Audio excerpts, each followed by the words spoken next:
So guys, this is the rapid action review for A Quiet Place Part 2.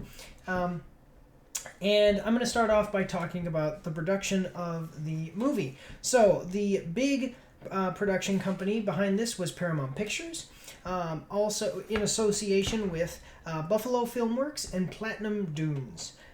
It was written by John Krasinski, Scott Beck, and Brian Woods. The movie was directed by John Krasinski, who you should know from that hit series, The Office. And this is a follow-up film to the original movie, A Quiet Place. All of the characters from the first movie are in this movie, and we're going to start with them. So we have Evelyn Abbott, who's played by Emily Blunt, Emmett, played by Cillian Murphy, Reagan Abbott, played by Millicent Simmons, Marcus Abbott, played by Noah Jupe, and Lee Abbott, played by John Krasinski. Now, those are just the big main characters. So if you haven't seen the first film, I'm going to tell you right now, I am going to spoil the first film, at least certain parts of it. So if you haven't seen the first film, stop watching this review right now. Go watch the first movie. What's wrong with you? It actually was a good movie. Go check that one out. But, so a spoiler warning right here. So Lee Abbott, John Krasinski's character, dies in the first film. And this presented an interesting challenge in creating a sequel to the first film. Cillian Murphy plays Emmett in this one, and he takes John Krasinski's role, which,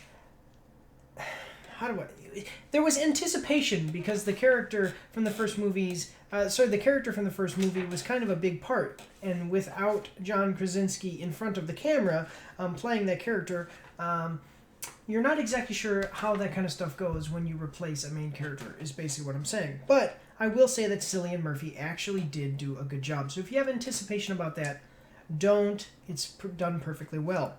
Moving on to the acting. So the acting in the movie was very good. This was a all-star cast with a AAA production company producing it. So they had a very, very good staff of producers and actors, and they did a really, really good job. There are two actors that I want to mention. So, Digimon Housao.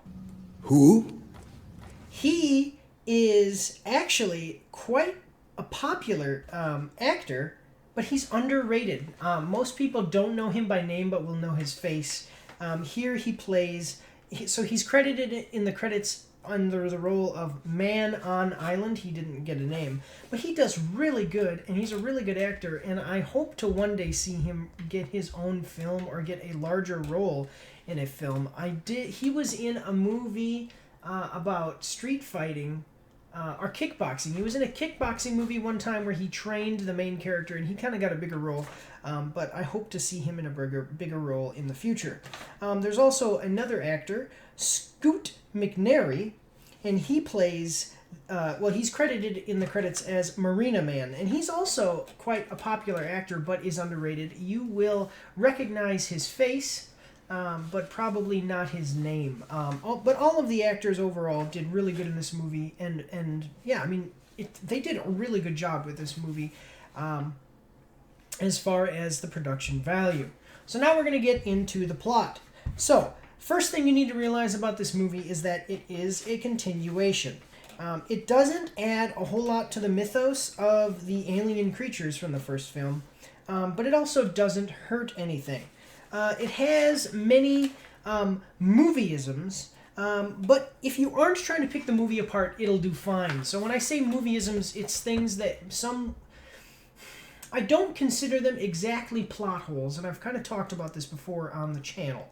A movieism is something where you basically say, like, hey, why didn't that character turn around and notice the guy behind him, who was, the axe murderer behind him? But if they didn't, if they did notice him, the movie wouldn't be able to work. So there are a couple of things, and I think it has to do with the genre, too, because this is I would say that the first movie was more of a horror thriller, and this is just more of a thriller movie. Because there's the mystery behind the creatures, but, you know, obviously if you've seen the first one, you've seen the creatures, and then there's no mystery behind them anymore. So I would say that, anyway, the genre kind of has, like, it requires that certain characters act certain ways and do certain things that you, the viewer, would then look at and go, why didn't they do this? Why didn't it work like that?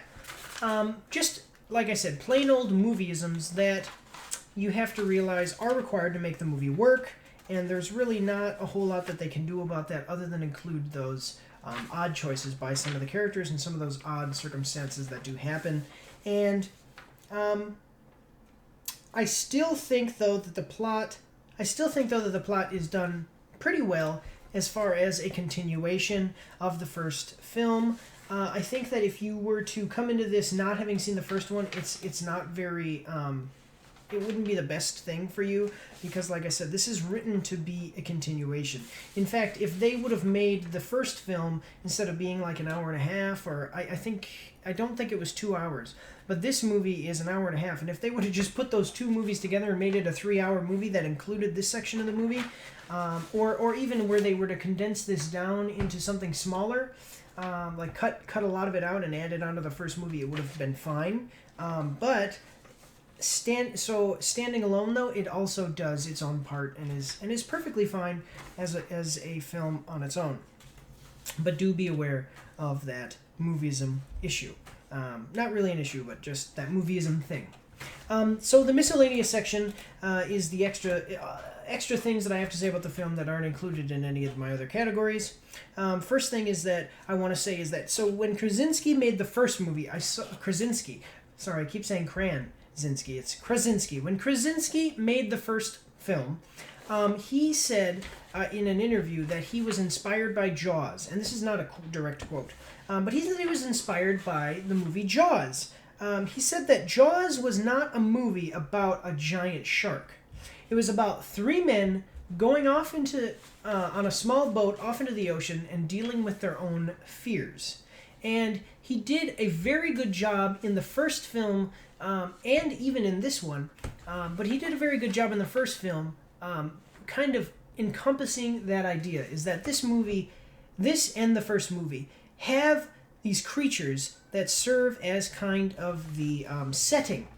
A world with these creatures in it is the setting of the film, but what the film is actually about is each individual character dealing with their own particular fears, such as the fears of a father trying to protect his children, the fear of the children being inadequate, the fear of a mother trying to, again, protect her children and provide for her family. These types of things are what this movie actually deals with, and it uses the creatures to do that. I have a couple of critiques. So one thing is that in the film they have the deaf girl, who is Regan Abbott, played by Millicent Simmons, as I mentioned before. You see her go off and do some things on her own, and in my mind immediately I said, and this kind of is one of those movieisms, but kind of at the same time it's like, I would say that this is like some of the worst ones. A deaf girl surviving in a world where you can't make noise, even though she can't hear if she is making noise. It would be so difficult for her to even move around a little bit on her own without alerting the creatures, because she can't tell if she's made enough noise to alert them or not, because she's completely deaf. My second critique. The movie rolls back the aliens' hearing abilities. So in the first movie, I believe, in the first movie there was a scene where you saw the creature hearing a clock. It heard a person's watch clicking while it was in the same room as that person. And then here, that's just to show you, they have very, very good hearing. So here, though, there's even parts where they're doing certain things, like moving around, making a lot of noise like this, or even very, very quietly talking to each other like this, and it's like, well, if they can hear so well, why haven't they noticed you or attacked you yet? There may be certain off-camera reasons or certain reasons that they might explain why some of that stuff happens, but it's as far as the ideas behind that, but they didn't put it in the movie, and so that is something, again, slightly a movieism because some of the stuff in the movie just has to happen. So that is one of my critiques. Not the worst critiques in the world or anything like that, but they are there. And then the last miscellaneous thing I have to say is that the movie does end in a similar way to the first movie. So in the first movie, again, I've already said, spoiler alert, in the first movie they discover the way in which they can fight these creatures who have impenetrable armor, are super strong, and move very quickly. And they use that to win out in the end of the first movie. Here, again, this is why I say it's a continuation story, because after the first movie ends, you just kind of imagine them having this, okay, now we're going to use this thing that we've made. And I'm not going to spoil that section for you. You can still go check it out, because I know that there will be people who will watch this review even though they haven't seen the first movie. But they use this thing that they found that allows them to fight these creatures, and you just kind of imagine them like going and using it and killing all the creatures, and they won the day, you know? This movie picks up immediately after that movie ends, though, so you're kind of... And they don't do that. Like, it's not like them immediately going around killing all the aliens. So there's still kind of a little bit of a journey as to how they're going to do that, and this movie is that journey. How they're going to go kill all the creatures and defeat these creatures, you know, finally for the end. And end this whole thing. So, as I said, not the most terrible critiques. And the movie does do a good job, and I'm now moving into my final review score and final statement. I'm going to say that this movie, like I said, I mean, it does a solid job. I would rate the first movie as above average. I would rate it as above average. It was a new idea, and I would, going into the first movie, I thought the creatures were going to be supernatural. Like, I didn't realize that it was going to be aliens, and they had kind of a more grounded in reality approach to the creatures. When I saw the trailers, I thought it was going to be something magic, like we can't make noise because of magic things or something like that. Because I didn't really read up on it or anything, I just saw a trailer. And then once you go into it, you kind of see, like I said, it's aliens and it's more grounded and there's mystery, and then finally you see the creatures and it's this scary thing. Here, we don't have, I'm not going to say that it's a step down, but it has lost its luster. It's not new. It's not fresh. Although it is, like I said, it does serve as a solid continuation of the story with this new character in Emmett, who actually surprisingly does a very good job and is a sympathetic character to the audience that you do grow to care about. I was very happy with this one, and I'm going to rate it slightly lower than the first one. I'm going to give this one an average review score. And I'm going to say, I've talked about this before, but there's average when it's disappointing and kind of bad, based on the 4 categories. But this movie is actually average and good. It's nothing amazing to write home about. It's not above average or excellent, but it's definitely not below average or bad. It's just something it's a movie that you go see. That's it. It's a movie that you go see, you enjoy, you go home, you live the rest of your life. You don't think about it so much later. Like maybe obviously maybe you do. But it's not something that changes your life or makes you rethink cinema. It's just a solid, good film, and that's what I rate it. And so I really hope that you enjoyed this movie review. Thank you very much for watching. Make sure to subscribe if you're new. Hit the notification bell. You can check out all of my links in the description below, and there's a PayPal down there. You can donate to the channel if you'd like to support me monetarily. But the biggest thing that you could do is share my videos. I pay for advertising on multiple platforms, and no advertising that I pay for would ever be as good as you, my action-packed members, and my viewers, sharing my videos and recommending them to your friends on social media. Thank you guys, God bless you all, and have a good night.